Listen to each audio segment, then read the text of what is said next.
نحمدہ و نصلی علی رسولہ الکریم اما بعد فاعوذ باللہ السمیع العلیم من الشیطان الرجیم بسم اللہ الرحمن الرحیم۔ معزز عزیز سامعین سامعات السلام علیکم ورحمۃ اللہ وبرکاتہ۔ آج ہم پڑھیں گے سورہ عمران کی آیت نمبر 102۔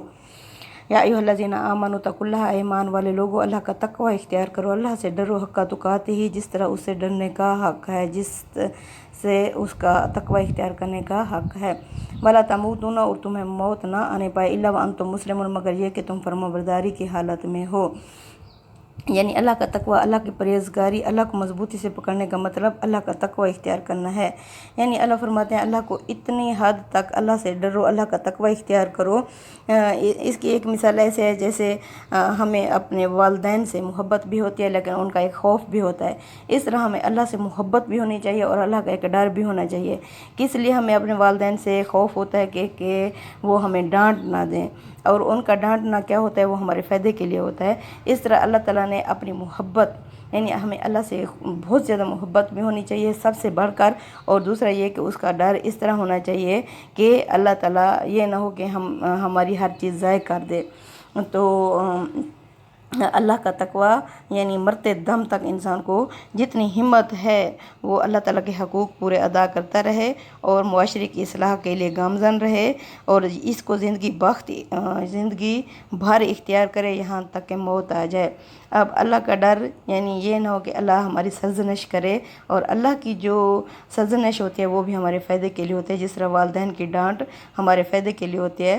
تو اللہ تعالیٰ ہمیں اس لیے کسی بات پر پکڑ لیتا ہے تاکہ اللہ فرماتے ہیں شاید کہ تم گڑ گڑاؤ، شاید کہ اللہ کے آگے جھکو، کیونکہ انسان جب غلطیوں پر غلطیاں کرتا ہے تو اللہ کسی ایک غلطی کے اوپر انسان کو پکڑتا ہے، کیونکہ انسان ذرا دوسرے راستے کو اختیار کر چکا ہوتا ہے۔ تو اللہ فرماتے ہیں کہ یہ شاید اس ڈانٹ سے سیدھے راستے پر آ جائے، یہ بھی ہمارے فائدے کے لیے ہی ہوتا ہے۔ اللہ فرماتے ہیں تم تقوی اختیار کرو یہاں تک کہ تمہیں موت آ جائے۔ اس آیت کو سن کر صحابہ ڈر گئے، انہوں نے کہا اللہ کے رسول صلی اللہ علیہ وسلم یہ تو نہیں ہے کہ ہم ہر وقت ہی یعنی فرما برداری کی حالت میں ہوتے ہیں، ہم کام کاج میں بھی مصروف ہوتے ہیں، بیوی بچوں میں بھی مصروف ہوتے ہیں، اگر اس حالت میں موت آ گئی تو کیا یہ بھی پرہیزگاری کی حالت میں ہوگی؟ تو اللہ کے رسول صلی اللہ علیہ وسلم نے فرمایا مومن اگر اللہ تعالیٰ کے حقوق ادا کر رہا ہے تو اس کا ہر عمل ہی فرما برداری ہے۔ سبحان اللہ۔ وَتَعْصِمُوا بِحَبْلِ اللَّهِ جَمِيعًا وَلَا تَفَرَّقُوا، اور اللہ کی رسی یعنی قرآن حکیم کو مضبوطی سے تھام لو اور تفرقوں میں مت بٹو۔ اللہ تعالیٰ کو یہ فرقہ پرستی بہت ہی ناپسند ہے۔ اللہ تعالیٰ نے ایک ہی یعنی قرآن بھیجا ہے، اللہ فرماتے ہیں اس کو تھام لو اور تفرقوں میں نہ بٹو، یعنی جب اس کو تھام لیتا ہے انسان تو ایک ہی لائن پر آ جاتا ہے، تو پھر الگ الگ فرقوں کا کوئی جواز ہی نہیں بنتا۔ وَاذْكُرُوا نِعْمَتَ اللَّهِ عَلَيْكُمْ، اللہ فرماتے ہیں اللہ کی نعمتوں کو یاد کرو جو اس نے تم پر کیں۔ اللہ کی نعمتیں کیا ہیں؟ یعنی اللہ تعالیٰ نے بنی اسرائیل کی قوم کو، یہود و نصارہ کو معزول کر کے امت محمدیہ کو سلیکٹ کیا۔ اللہ فرماتے ہیں یہ بہت بڑی نعمت ہے، بہت بڑا احسان ہے کہ ہمارے اندر اللہ کے رسول صلی اللہ علیہ وسلم آئے اور انہوں نے ہمیں قرآن جیسی عظیم کتاب عطا کی۔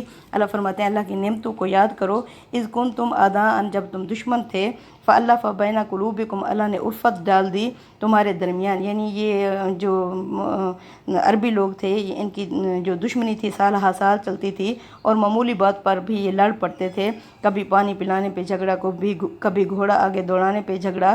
تو اس طرح کی یہ اللہ تعالیٰ فرما رہے ہیں کہ تم دشمنی ہوتی تھی تمہارے اندر، اللہ نے الفت ڈال دی بین قلوبکم، تمہارے دلوں کے درمیان، فاصبحتم بنعمتہ، پس تم بن گئے اس کی نعمت سے اخوانہ، بھائی۔ یعنی اللہ تعالیٰ کا احسان ہے کہ اس نے تمہیں بھائیوں کی شکل میں تبدیل کر دیا۔ اب جیسے یہ مہاجرین اور انصار تھے، ان کی کس طرح اللہ تعالیٰ نے قرآن کریم میں مثالیں بیان کی ہیں۔ اللہ فرماتے ہیں یہ اللہ کا احسان ہے کہ اللہ نے تمہیں بھائی بنا دیا۔ وَكُنْتُمْ عَلَىٰ شَفَا حُفْرَةٍ مِّنَ النَّارِ، اور تم آگ کے گڑھے کے کنارے پر کھڑے تھے، فَأَنْقَذَكُم مِّنْهَا، پس اللہ نے تمہیں اس سے گرنے سے بچا لیا۔ یعنی تم صحابہ کی جماعت، اس سے اللہ تعالیٰ صحابہ کی جماعت سے مخاطب ہیں کہ تم صحابہ کی جماعت آگ کے گڑھے کے کنارے پر کھڑے تھے، لیکن اللہ تعالیٰ نے رسول کے ذریعے سے تمہیں اس میں گرنے سے بچا لیا۔ سبحان اللہ۔ كَذَلِكَ يُبَيِّنُ اللَّهُ لَكُمْ، اس طرح اللہ بیان کرتا ہے تمہارے لیے اپنی آیات، لَعَلَّكُمْ تَهْتَدُونَ، شاید کہ تم ہدایت پر آ جاؤ، یعنی دنیا اور آخرت میں آگ کے گڑھے سے بچ جاؤ۔ وَلْتَكُن مِّنكُمْ أُمَّةٌ، اور چاہیے کہ موجود رہے تمہارے اندر ایک جماعت، يَدْعُونَ یدعون جو دعوت دیتی رہے، جو بلاتی رہے، الی الخیر نیکیوں کی طرف، یامرون بالمعروف اور حکم دیتی رہے نیک کاموں کا، وینہون عن المنکر اور روکتی رہے برائیوں سے، واولئک هم المفلحون یہی لوگ ہیں جو فلاح پانے والا ہے، فلاح پانے والے ہیں یعنی کامیاب ہونے والے ہیں۔ یعنی اللہ تعالیٰ فرماتے ہیں کہ ہر اس میں جو بھی بستی ہے یا علاقہ ہے، تو ہر علاقے میں، ہر ریاست میں ایسی بھی جماعت ہونی چاہیے جو نیک کاموں کا حکم دیتی رہے اور برائیوں سے روکتی رہے۔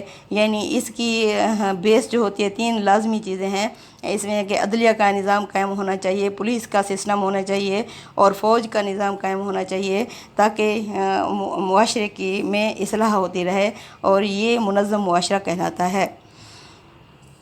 وَلَا تَكُونُوا كَالَّذِينَ اور تم مت ہو جاؤ، یعنی صحابہ کی جماعت تم لوگ مت ہو جاؤ ان لوگوں کی طرح تفرقوا جو فرقوں میں بٹ گئے۔ یعنی کون فرقوں میں بٹ گئے؟ یہود و نصارہ، ہم سے جو پہلے قوم تھی وہ فرقوں میں بٹ گئے۔ اللہ فرماتے ہیں مت ہو جاؤ ان لوگوں کی طرح جو فرقوں میں بٹ گئے، وَاخْتَلَفُوا مِن بَعْدِ مَا جَاءَهُمُ الْبَيِّنَاتُ اور وہ اختلاف میں پڑ گئے اس کے بعد کہ ان کے پاس واضح ہدایت بھی آ چکی تھی، واضح نشانیاں بھی آ چکی تھیں۔ اب انہوں نے اختلاف کیا، ان میں حضرت عیسیٰ علیہ السلام جیسے جلیل القدر نبی آئے، رسول آئے، لیکن ان کے آنے کے بعد، ان کی نشانیوں کے بعد، یہاں تک وہ مردوں کو بھی زندہ کر دیتے تھے، اتنے بڑے معجزے لے کر آئے، اس کے بعد بھی اللہ تعالیٰ نے فرمایا یہ اختلاف میں پڑے رہے۔ وَأُولَئِكَ لَهُمْ عَذَابٌ عَظِيمٌ یہی لوگ ہیں جن کے لیے بہت بڑا عذاب ہوگا۔ یعنی اللہ تعالیٰ تو اپنی حجت تمام کر چکا ہے نبی اور کتابیں بھیج کر، اس کے باوجود بھی لوگ اگر اللہ کی اتنی بڑی نعمتوں کی بھی قدر نہ کریں اور اپنے عقیدوں پر ڈٹے رہیں، اپنے باپ دادا کے رسوم کو پکڑے رکھیں، تو اللہ فرماتے ہیں ایسے لوگوں کے لیے بہت بڑا عذاب ہوگا۔ یعنی اس قرآن کو سمجھو، اس کے اندر اترو اور اللہ کی رسی یعنی قرآن کو تھام لو، تو تم سب ایک ہی لائن پر کھڑے ہو جاؤ گے۔ یہ پھر فرقوں کا اس کا جواز ہی نہیں ہوگا۔ یوم تبیض وجوہ وتسود وجوہ اس دن کچھ چہرے سفید ہوں گے، سبحان اللہ، وہ جو اس رسی کو پکڑ کر رسول اللہ صلی اللہ علیہ وسلم کی اطاعت میں مشغول ہوں گے، وتسود وجوہ اور اس دن کچھ چہرے سیاہ ہوں گے، استغفر اللہ، جو اللہ کے رسول صلی اللہ علیہ وسلم کے راستے کو چھوڑ کر اور راستہ اختیار کریں گے۔ فَأَمَّا الَّذِينَ اسْوَدَتْ وُجُوهُهُمْ پس وہ لوگ جو جن کے چہرے سیاہ ہوں گے، اَکَفَرْتُمْ بَعْدَ ایمانکم اللہ فرمائیں گے کیا تم نے کفر کر دیا تھا ایمان لانے کے بعد؟ اب یہ جو یہود و نصارہ تھے یہ اپنے نبیوں تک تو ایمان لائے، لیکن انہوں نے نبی آخر الزمان محمد صلی اللہ علیہ وسلم کا انکار کر دیا۔ اللہ فرمائیں گے کیا تم تو ایمان لا چکے تھے، ایمان لانے کے بعد تم نے کفر اختیار کیا؟ اسی طرح یعنی امت محمدیہ، اب ہم کلمہ تو پڑھ لیتے ہیں لیکن ہم عملاً اس کتاب کو اختیار نہیں کرتے، قرآن کریم کے جو قوانین ہیں ہم اس پر عمل نہیں کرتے۔ اللہ فرماتے ہیں یہ بھی انکار کرنا ہے، یعنی یہ تم نے خالی اسلام تو اختیار کر لیا تھا لیکن اسے عملاً تم نے اس کا انکار کر دیا۔ فذوقوا العذاب پس چکھو عذاب بما کنتم تکفرون جو تم کفر کیا کرتے تھے۔ وَأَمَّا الَّذِينَ ابْيَضَّتْ وُجُوهُهُمْ اور رہے وہ لوگ جن کے چہرے سفید ہوں گے، سبحان اللہ، فَفِي رحمت اللہ پس وہ اللہ کی رحمت میں ہوں گے۔ اللہم ربنا جعلنا منہم برحمتک اللہ تعالیٰ ہمیں اپنے نبی کریم صلی اللہ علیہ وسلم کا پکا سچا امتی بنائے اور پکا سچا پیروکار بنائے اور ہمیں اس قرآن کو سمجھنے اور عمل کرنے والا بنائے۔ اللہ فرماتے ہیں وہ لوگ جن کے چہرے سفید ہوں گے وہ اللہ کی رحمتوں میں ہوں گے، سبحان اللہ، ہم فیہا خالدون اور ہمیشہ اس رحمت میں رہیں گے، سبحان اللہ۔ تلک آیت اللہ نتلوہ علیک بالحق محمد صلی اللہ علیہ وسلم یہ ہیں اللہ کی آیات جو ہم آپ کے سامنے سچ کے ساتھ، حق کے ساتھ تلاوت کر رہے ہیں۔ یعنی حقیقت یہی ہے کہ اس طرح ہی اللہ تعالیٰ نے نبی بھیجے، اس طرح اللہ تعالیٰ نے واضح ہدایت بھیجی، اس طرح پھر لوگ ہدایت آ جانے کے بعد بھی فرقوں میں بٹ گئے۔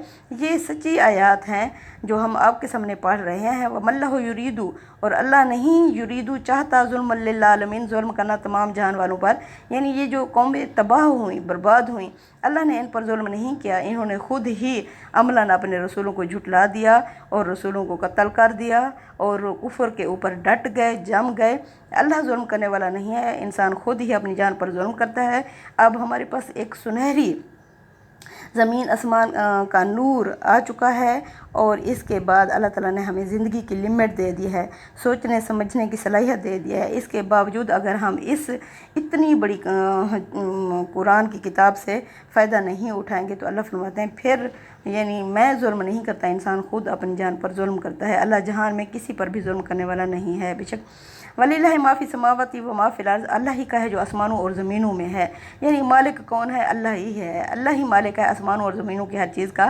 وَإِلَى اللَّهِ تُرْجَعُ الْأُمُورُ، اور تمام کاموں کی واپسی اللہ ہی کی طرف ہے، یعنی دنیا میں جو چیز بھی آئی ہے وہ جانی اللہ ہی کی طرف ہے، واپس اللہ ہی کی طرف جائے گی۔